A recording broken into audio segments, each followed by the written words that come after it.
Hello, I'm Caterina Ferrara, travel blogger, author, and passionate explorer of all things Italian. Here I'm excited to share with you insider travel tips, secrets, and practical advice to make every visit in Italy extraordinary.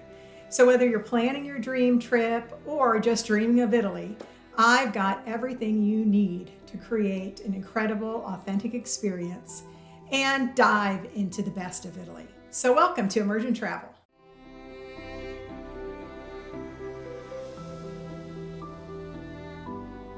These 10 secrets will change the way you book accommodation in Italy forever and let you stop overpaying and start traveling smarter. Tip number 1, start your search in Piazza Duomo or the Cathedral Piazza. In Italy, this is always the very center of the town. So if there's going to be a festival happening, any action in town, a wedding, anything, it's going to be in this piazza.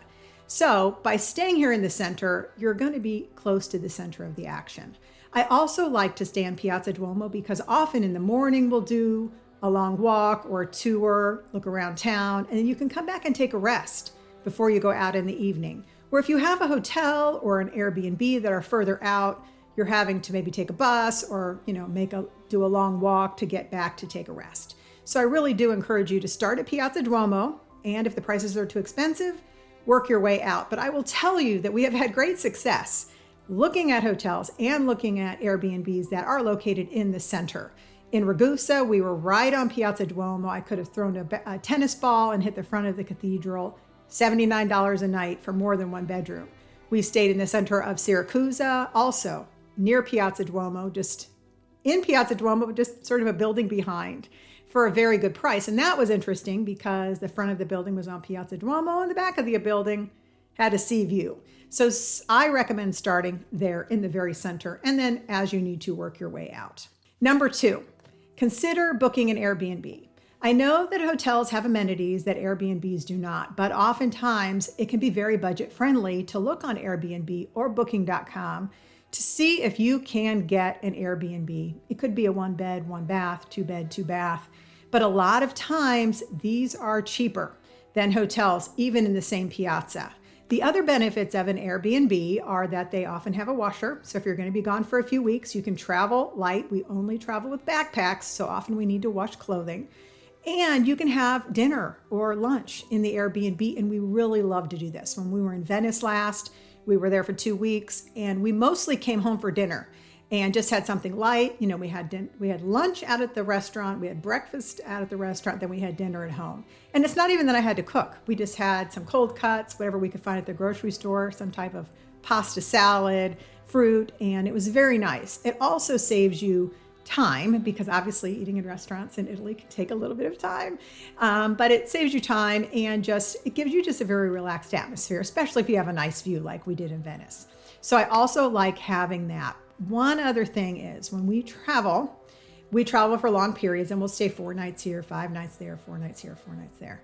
And I like to alternate between hotels and Airbnbs because then I have nights where I have the amenities of the hotel, housekeeping, fresh towels every day. And then I also have nights where we are in an Airbnb and we can cook dinners and have that relaxation.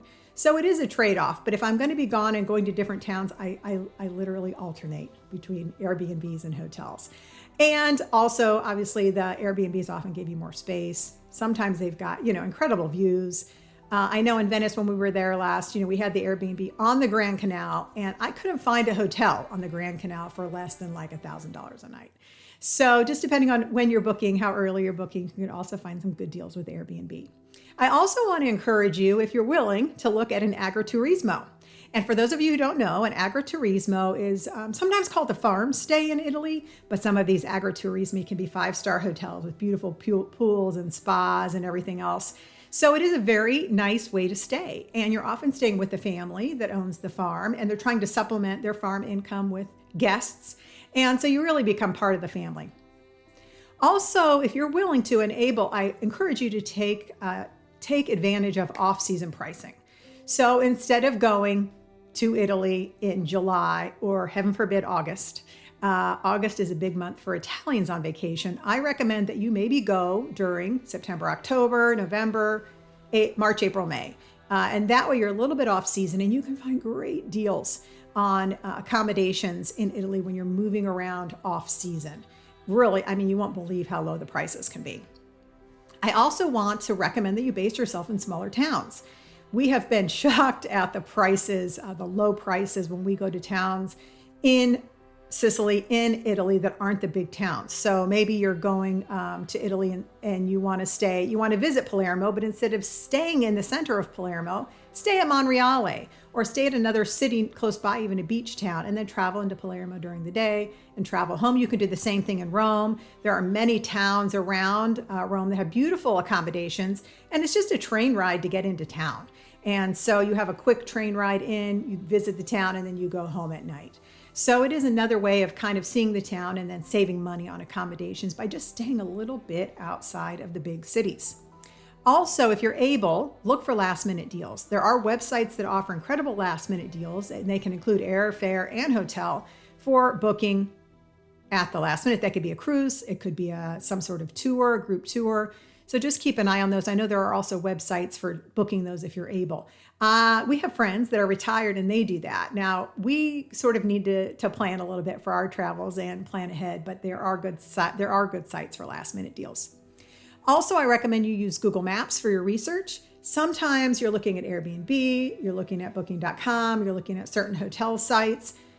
But maybe there's independent B&B or an independent agency that's booking in that town that you would never be able to find on your own. But if you look on Google Maps and you find someplace, you can click into that and see how to book it. So you're looking at locations on maps, you're finding accommodations, and then you're seeing how to book those. Also, you need to factor in amenities. If somebody's offering free breakfast, obviously that can help keep your travel costs low. If you have a fridge and you can, maybe keep some stuff in the fridge, have breakfast at the accommodation, that can also keep your costs low. I also think you probably want to look at public transportation access if you are going to stay a little bit outside of the center, because that public transportation piece can be key. Generally, public transportation in Italy doesn't cost a lot, but you want it to be convenient. And then one other thing that you might not have ever thought of is staying at a convent or a monastery as an option. Generally, these are the cells of the monks from when the monasteries used to be completely full of thousands of souls. And now they're open a little bit like an agriturismo, where they're making money for the monastery or the convent by renting out these rooms. And again, these are not hostels. They're very nice places. And then you're supporting the monastery and convent. You can often eat with the monks or the nuns who are still living there and maintaining things. And that can make for a very nice stay on your Italian visit. So those are my secrets that will change your accommodation planning in Italy.